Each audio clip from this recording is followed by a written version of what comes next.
Welcome to another review of V-Cars. This is the Land Rover Freelander. Straight away we are going to be opening the engine bay of this vehicle. So it gets hydraulic struts, it says Land Rover right there. It gets insulation as well. The engine is quite noisy, but don't worry, insulation is right there so the noise doesn't come inside the cabin.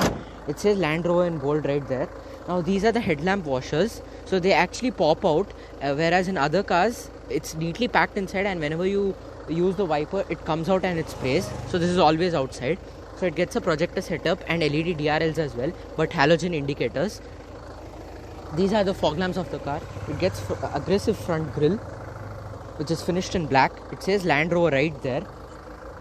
The design language of this car is absolutely amazing. So it gets black wheels, which looks absolutely nice. So as I said, these are 17 inches. You get an indicator right there, not on the mirror but over here, halogen indicator there as well. So this looks like this is a functional vent. No request sensor on offer on the doors. It says Land Rover right there on the B pillar. That's the diesel tank. Now it gets front and rear fog lamps as well. It says TD4 SE right there. That's the variant of this car. It says Freelander 2. Let's open the boot right away. So the boot is big enough. It's quite decent. You get light placement right there and a 12-volt charging socket over there. You get hooks as well. And this is the parcel shelf. You can easily put it. You get hooks there as well. Now you get a full-size spare wheel. Yes, that's right, a full-size spare wheel, which is tucked underneath the boot. So a flat loading lip. So actually not exactly flat. So let's close this. So it gets a chrome bar right there at the rear. So let's get at the rear seat right away. The space at the rear, it's quite nice. The material of the seat, it's absolutely amazing. The doors open wide enough and the switches have been placed over here. So most of the Land Rovers have the switch placement over there, but not the Evoque. You get bottle holder right there. You can easily store big bottles, 1 liter bottles. So let's get inside. You get 2 adjustable headrests.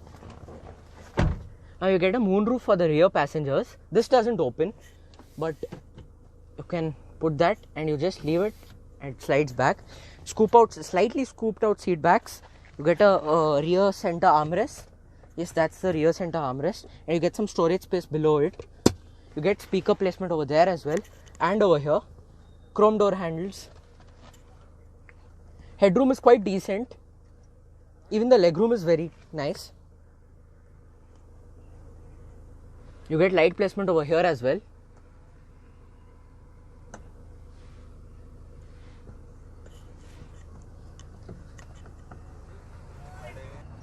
Okay, time for us to get down and get in the front seat. So the doors are not that heavy. So you get electrically adjustable front seats. Both the front seats are electrically adjustable. It gets Meridian sound system. The doors open wide enough. And you get speakers over here as well. Yeah, so it gets leather seats, which feel and it looks absolutely fantastic. It's damn comfortable. Okay, let's get in the driver's seat. Yes, let's get inside. So these are electrically adjustable mirrors and the controls have been placed over here. Most of the Land Rovers have it, as I said before. The doors open wide enough. Meridian sound system. 1 liter bottle right there. You can store it easily. Electrically adjustable seats. Now this button right here is for the lumbar support. Just to move it forward or backward. You can't increase or decrease the height of the lumbar support.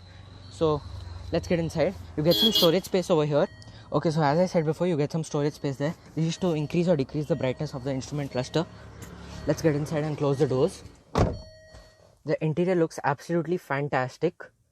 So this is actually the horn of the vehicle. This is not the horn, but these 2 bars are the horn. So it says horn right there. Matlab the horn symbol is right there. Yeah. Let's do one thing. Let's turn on the car right away. That's the engine start stop button. It does a full swipe up. So let me show you. Yes, that's the full swipe up. Really cool. You get some storage space in front of the gear. Yeah, that's the storage space. You get a bottle holder right there, and you get some storage space over here too, with a charging socket, of course. So let's close it. You get two armrests over here, two independent armrests for each seats. So that's actually quite useful. You get an analog clock there. This is the terrain response system. You can change the terrains by pressing this, and it shows over there. So it's in sand right now, mud ruts, grass, gravel or snow, and special programs off. The interior looks absolutely fantastic. No auto dimming inside your mirror at this price point, unfortunately.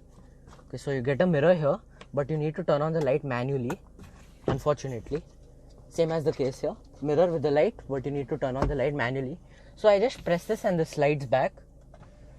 And let's open the roof.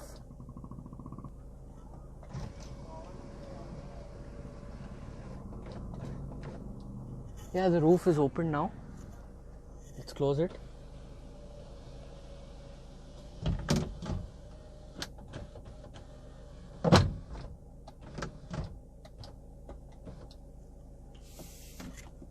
Put that back in there.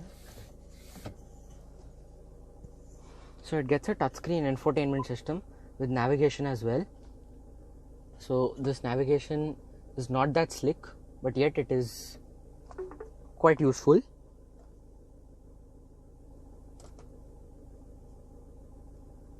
So this car is equipped with a reverse parking camera. That's the reverse parking camera. It gets adaptive guidelines as well. Okay, so the size of the infotainment system is quite small compared to other Land Rover cars.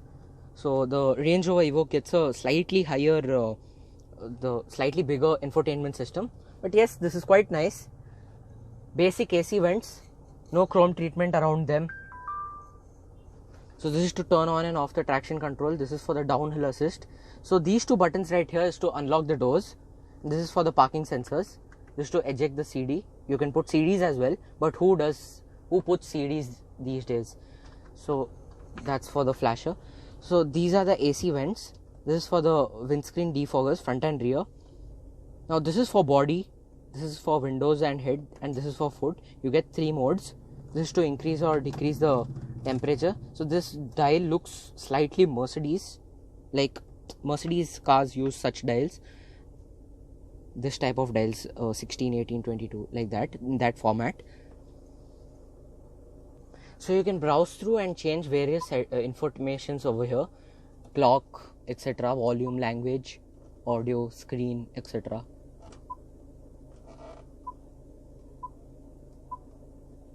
Yeah, so it's that simple to browse this.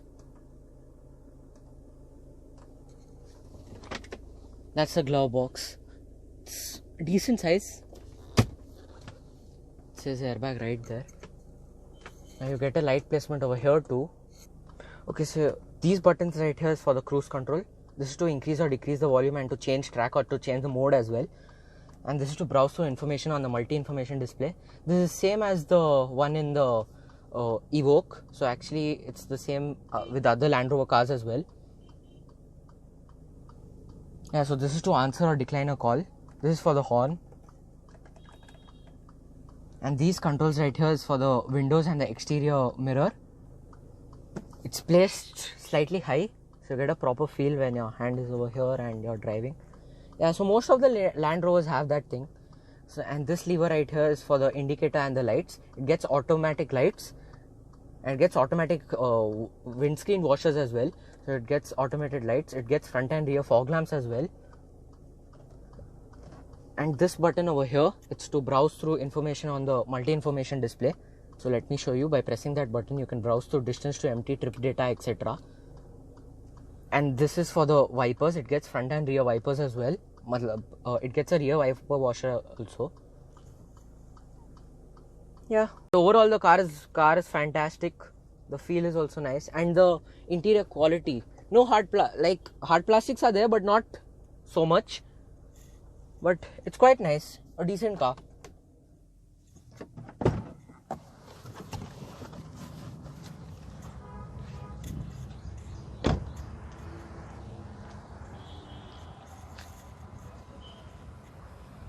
So overall it is a decent car. This is the Land Rover Freelander 2, and when it was launched in India, it was priced between 41 to 51 lakh in the Indian market, and that's actually quite worth for what you get at this price point. And this car comes in two engine options, the 2-liter petrol and the 2.2-liter diesel engine. I personally feel the 2.2-liter diesel engine is slightly better than the petrol one. Thank you guys, see you guys in the next video, bye.